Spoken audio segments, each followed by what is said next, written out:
Welcome to the Santa Land Podcast. I created it just for you.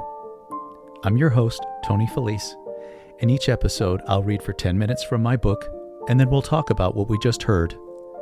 Like the cricket in my story, I'll take you through a grown-up fairy tale, exploring ideas of existence, identity, and the soul's journey through trauma and the transformative power of love. At the end, you'll have heard my whole story, a sneak peek into the creative process. Maybe we'll read other books together. For now, follow the wise cricket and discover the Santa Land within yourself, a place of hope, connection, and peace that's already inside of you. This podcast is especially made for those who feel weird or don't seem to fit in by talking about math at weddings or philosophy at funerals, and in my case, have a loving husband, or perhaps you have a loving wife or somebody else that loves you. If not, we're here to love you because you're in good company in Santa Land.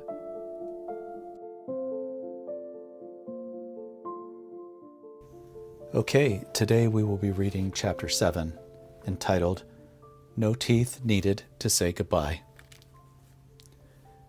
Here, look closer at the portal in my watch. The picture's changing. There's a car traveling along a ribbon of highway through the desert. Let's look closer. David drove the car fast and hard. They pulled into the driveway 6 hours after the call.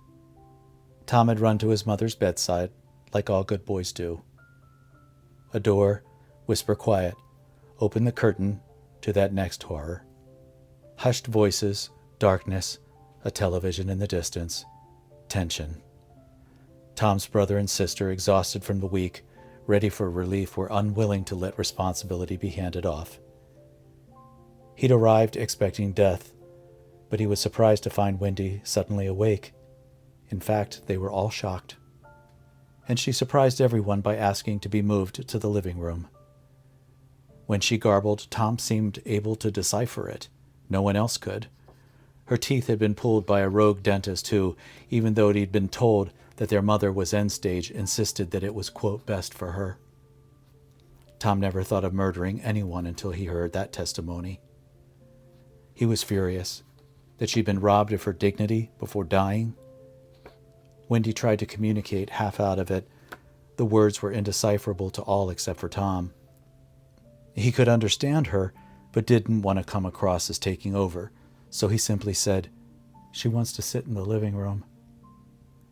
They'd worked while Tom flew the world, so he held his thoughts as all intruders should. But intruding was on the schedule. It had needs and a clock. It was all happening so fast, so many people were suddenly arriving. He felt like even more of an intruder, but he needed to know if he could just get a few minutes with her, and it just seemed to be slipping away. So he intruded on his mother one last time, if only for 5 minutes, to grab her quietly in public while people kept showing up. No time for personal pleas. No time for private personal confessions. All these years he had wanted to ask her something, and there was never a good time. This was it, but he realized with dread the secret they shared would never be resolved. It was too late. He held her yellow hand. The girlish mother he remembered still living inside this banana-skinned old woman in front of him. Two people at once, and both incredibly, tragically beautiful. He started his sentence, "Mama," but was cut off when the door opened and a new crush of relatives came in. He lost his moment. He needed to tell her his sentence, his confession. He would not get what he wanted in the way that he wanted it. Such is the way of things. For the next week, Tom jumped when jumping needed to be done, and he held back the rage and tears for a week. He thought he had the rest of his life to lose his sanity. Why start now? Tom sat at Wendy's feet that first night after she'd fallen asleep in the living room chair. He slept on an air mattress that deflated at 3 a.m. He laid there anyway, calling to her in his mind.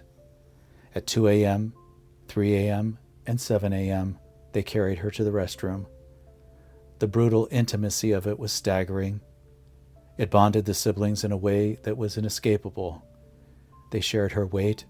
They shared her pain in their faces. They embraced time and again. After that, she fell into a trance-like sleep where she talked incessantly, minute by minute, for days tossing on her pillow, the rest of her body motionless while her head moved from side to side. She talked for a week in her own movie, speaking a language they couldn't understand. Tom thought, is she arguing or negotiating with who exactly? My father? My stepdad? Her kids? Her God? Her past? Was she atoning for her life? Was she contrite for the sins of a mother who tried to never make a step out of turn? Tom wondered if she was talking to him in her delirium. Was she thinking she was on the phone telling him that she knew he was still in pain, and the fact that they had never had a chance to discuss it and resolve it had caused him great harm? Was she silently telling him that the horror of that thing that happened to him went unrecognized because his dad had died the next day when he was 7, and innocence was stolen from him on the day before his dad died? The funeral and the grief that followed, and then the search for a new father for her son, were far more important to 23-year-old Wendy with 3 children and no husband. Perhaps she ran from that, the way Tom had run for so many years. The past has a way of, demanding to be seen. And for those who endure great pain, they often wait a lifetime for answers to come. They find themselves excluded from the rest of the world in their pain, as an outsider, not wanting to be seen as a victim, but wanting to be seen as a hero. It takes a lot of courage for the victim to think that way. They have to spend a great deal of their life trying to resolve this illogical and terrible thing alone. Like solitary confinement with the sound of madness bouncing off the walls. For some, like Tom, if the wound is left unexamined or cared for, it can grow like a cancer, like it did inside of Wendy's body. It grew inside of him. His cancer was as deadly as hers. It was a cancer of the spirit when it's nearly broken. Tom was fairly certain, as day became night on that first night, that he and Wendy would never be able to look at each other in the eye and say, I'm sorry this happened to you. It has no more power over you. I love you. But Tom had other plans, and he felt foolish and embarrassed that such a thing would still haunt him after so many years. Things have a way of working out for those on the nice list, but for Tom, he would not see it right away. This death scene would eventually fade to the past in good time, and if we know anything about the past, it often comes calling.